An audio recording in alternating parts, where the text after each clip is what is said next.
Maurya administration. Welcome to SK education. मेरा नाम है सुमित के। दोस्तों, आज की इस वीडियो में हम बात करने वाले हैं मौर्य प्रशासन के बारे में। और दोस्तों, उसके अंदर हम समझेंगे सैन्य व्यवस्था के बारे में और किस तरीके से वहाँ पे कौन कौन से पद थे, हम उसके बारे में समझने वाले। दोस्तों शुरुआत करते हैं। दोस्तों, हम सभी जानते हैं कि जब भारत में मौर्य वंश आता तो उसी समय दोस्तों जो राजनीतिक एकता थी उसकी स्थापना हो जाती है। और जो मौर्य शासन के समय जो सत्ता थी वो केंद्रीकरण हो जाती है। और यहाँ पे दोस्तों राजा ही शासन करता है और गणतंत्र की कमी होने लग जाती है। और इसी बीच दोस्तों जो राजतंत्रात्मक व्यवस्था थी वो आगे बढ़ने लग जाती है। और इसी समय दोस्तों कौटिल्य का सप्तांग सिद्धांत भी लिखा गया था। और इसी के अंदर दोस्तों मौर्य शासन के बारे में पूरा इसके अंदर उल्लेखित है। और विदेश के कुछ वृत्तांत भी उसके अंदर ही पूरा बताया गया है। उसी के अंदर दोस्तों सबसे ज़्यादा महत्वपूर्ण सप्तांग में आते हैं दोस्तों राजा, अमात्य, जनपद, दुर्ग, कोष और सेना और मित्र। राजा में दोस्तों किंग होता था, अमात्य यहाँ का मंत्री होता था, जनपद आपको पता होगा कि वहाँ के जो लोग होते थे, दुर्ग उसका किला होता था, कोष उसका धन होता था, सेनाएं होती थी उसकी, और वो एक मित्र होता अलग से, गुप्तचर होती थी दोस्तों, तो उनका उसमें प्रयोग किया जाता था। तो सबसे पहले बात आती है दोस्तों मौर्य की सैन्य व्यवस्था की। मौर्य की सैन्य व्यवस्था दोस्तों 6 समितियों में बांटी गई थी। 6 इसके विभाग थे। पहली पहली थी दोस्तों, एक तो दोस्तों लगभग जो मेन थी वो तो दोस्तों 5, और अलग थी दोस्तों, अलग अलग कार्य करती थी, वो सबका एक कार्य करती थी। जैसे मैं समझाता हूँ दोस्तों, जो सबसे पहली समिति थी वो थी पैदल सेना। और दूसरी थी दोस्तों अश्व सेना, जो घोड़ों की सेना होती थी। और एक थी गज की सेना यानी कि हाथियों की सेना। और एक अलग से होती थी रथों की सेना। और अलग से होती थी दोस्तों जो सेनाएं होती थी अलग से चलती थी। और फिर दोस्तों इसके अंदर सैनिक प्रबंधन के लिए एक अधिकारी नियुक्त किया गया था, अंतपाल। अंतपाल, उसी को अंतपाल कहते थे उसको। और दोस्तों इसी के द्वारा ही आपको पता होगा दोस्तों, इसके अंदर एक किताब है मेगास्थनीज के अंदर भी इसके अंदर बताया जाता है कि चंद्रगुप्त की जो सेना थी लगभग 6 लाख पैदल जो सिपाही थे, और दोस्तों 50,000 घोड़े की जो चलाने वाले होते हैं वो थे। और दोस्तों 9,000 हाथी और 800 रथ थे। इस प्रकार दोस्तों उसके अंदर बताए जाते हैं मेगास्थनीज की पुस्तक के माध्यम से। और इसी में दोस्तों मैं जो बता रहा हूँ 6 समितियों के अंदर जो पांचवी छठी समिति होती थी वो इन पांचों को कार्य करती थी, उनका रख रखाव करती थी, बैलगाड़ियों की क्या क्या क्या होगा उसके अंदर, और किस तरीके से शासन व्यवस्था चलेगी, ये सब उसके अंदर पैदल सेना की, अश्व सेना की, और गज सेना की, और रथ सेना की, और नौसेना की रखवाली करती थी। इस प्रकार दोस्तों इसके अंदर जो सैन्य व्यवस्था थी। और इसके अंदर दोस्तों सबसे महत्वपूर्ण था प्रांतीय शासन किस तरीके का था। इसके अंदर दोस्तों आपको पता ही होगा कि चंद्रगुप्त मौर्य के शासनकाल के अंदर 4 प्रांत थे और आपस में बटे हुए थे, जिनको चक्र कहा जाता है।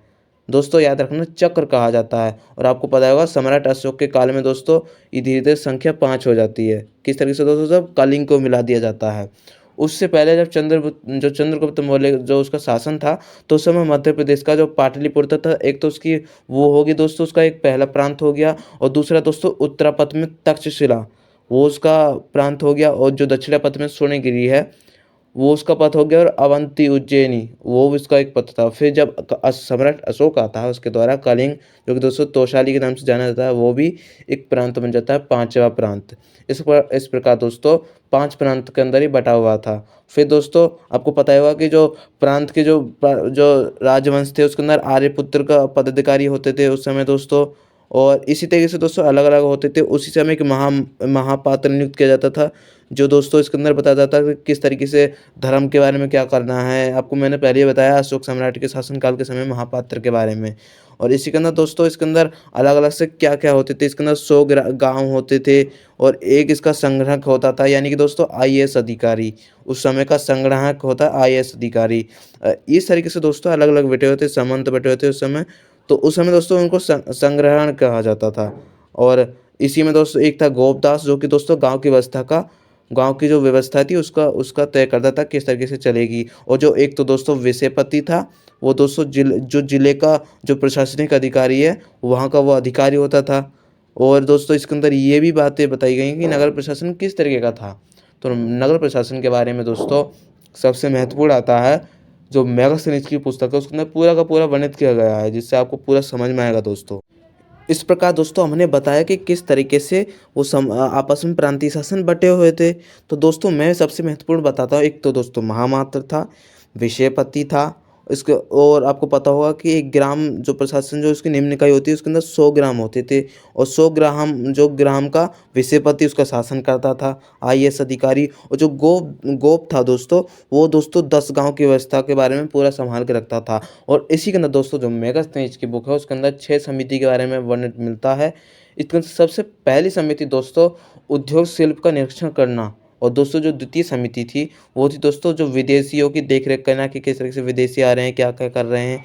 और दोस्तों जो तृतीय समिति थी वो थी दोस्तों जनगणना करना, और जो चतुर्थ समिति थी वो व्यापार को देखना, उसकी व्यवस्था को चलाना। और जो 5वीं समिति थी दोस्तों वो थी क्रय-विक्रय के बारे में और किस तरह से उसका निरीक्षण करना, विक्रय वस्तु किस तरीके से उसको देखना कि जो बेची गई हैं और खरीदी गई हैं, क्या-क्या उसके अंदर देखना है, ये सब उसके अंदर देखा जाता था। और जो छठी समिति होती थी दोस्तों जो बिक्री कर की व्यवस्था के बारे में बताती थी कि क्या-क्या बेचना है, और इसके अंदर पूरा का पूरा अलग से ही समिति बनाई जाती थी मौर्य शासन काल में, किस तरीके से उसका शासन चले। और इसी बीच दोस्तों एक थी पुलिस शासन व्यवस्था जिसको रक्षित कहा जाता था।